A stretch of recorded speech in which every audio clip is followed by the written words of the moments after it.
I know you want to get better as coaches and sales leaders, and there's a way to do that. You got to remember that people are different, and that's the beginning of great coaching, knowing people as individuals. Coach Krzyzewski says that people forget that they spend too much time on X's and O's and metrics and numbers and not enough time on getting to know people. Isn't that true for sales as well? Sometimes we just focus on sales and the numbers and we really don't know the people. What if you did that with your grandchildren or your children or the significant person that you live with? You just focused on their numbers. I'll bet you if you don't know what's going on with them, if you don't listen to them, if you don't get to understand who they are as an individual, you don't come across very well. You stop yourself from being the influencing person that you can be. So what do? With a new reps want a transformative experience. Why don't you sit down with a foundation interview?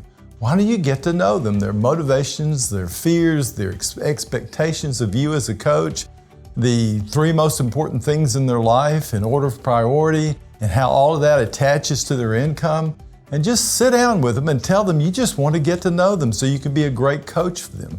Do a foundation interview. And what about their personality?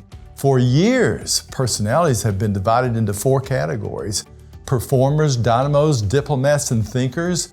And they're different with the way they interact with other people, with you, with the learning process. And there's more. Underneath those 4 styles, there are primary traits that have been learned by psychologists over the years, like what's their recognition drive? Do they want to be high-fived in public? Or do they want private recognition? Are they sensitive to criticism? Or can you just smack them in the face before they really understand what you've said? You've got to know them as an individual, so get a really good personality assessment and get to know them. And what about something like a why sheet, a survival lifestyle sheet, where you get them to write down the numbers that will cause them to survive in life, the monies they're going to have to earn just to survive, and then what are they going to have to make their lives better, reduce their debt, have money put aside for other things.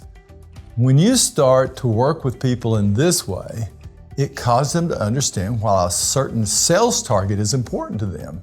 And you get to know why it's important to them. And you can bring that up and you can high-five progress toward a certain goal. Well, those are ideas for getting to know people and causing you to have a greater impact on them. But what about in a pandemic? What about when times get really tough?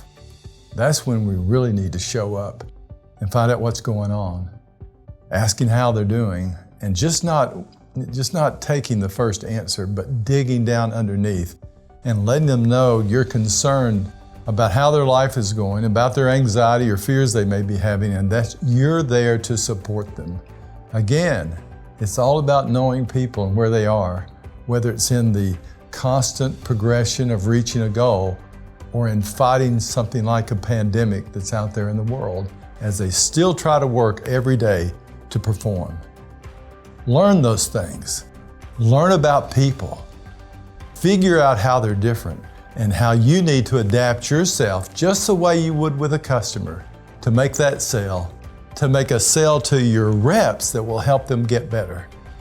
Do that today, work on it, get to know your people, and you will be a more impactful coach.